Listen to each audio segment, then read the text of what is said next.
যুদ্ধক্ষেত্রে প্রতিপক্ষের অস্ত্র ধ্বংস করে থামেনি ইরান। এবার সেই ধ্বংসাবশেষ এক জায়গায় জড়ো করে যুক্তরাষ্ট্র ও ইসরায়েলকে যেন প্রকাশ্যেই নিজেদের সামরিক শক্তির বার্তা দিল তেহরান।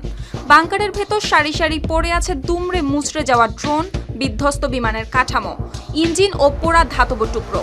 ইরানের দাবি এগুলো যুক্তরাষ্ট্র ও ইসরায়েলের বিরুদ্ধে যুদ্ধে ভূপাতিত আকাশযানের ধ্বংসাবশেষ, আর সেগুলোকে এবার সরাসরি নিজেদের যুদ্ধ জয়ের ট্রফি হিসেবে প্রদর্শন করেছে দেশটি।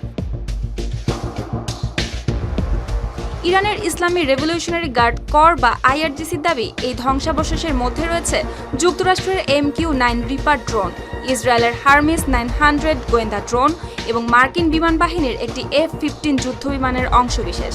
আইআরজিসির মতে নতুন দেশীয় আকাশ প্রতিরক্ষা ব্যবস্থা দিয়ে এসব আকাশযান প্রতিহত ও ধ্বংস করা হয়েছে। পরে সেগুলোর ধ্বংসাবশেষ উদ্ধার করে বাংকারে এনে সাজিয়ে রাখা হয়েছে যুদ্ধ জয়ের ট্রফি হিসেবে।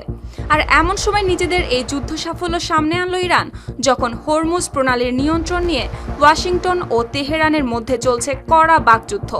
মার্কিন প্রেসিডেন্ট ডোনাল্ড ট্রাম্প দাবি করেছেন, গুরুত্বপূর্ণ ওই নৌপথ এখন পুরোপুরি যুক্তরাষ্ট্রের নিয়ন্ত্রণে। আর তার মধ্যেই বাংকার ভর্তি মার্কিন ও ইসরায়েলি সামরিক ধ্বংসাবশেষ প্রদর্শন করে যেন পাল্টা বার্তা দিচ্ছে তেহরান। দেশটির দাবি, হরমুজের নিয়ন্ত্রণ নিয়ে ওয়াশিংটন যত বড়ই দাবি করুক, যুদ্ধক্ষেত্রে তার জবাব দেওয়ার সক্ষমতা এখনও রয়েছে ইরানের। সুপ্তি রায়, RTV।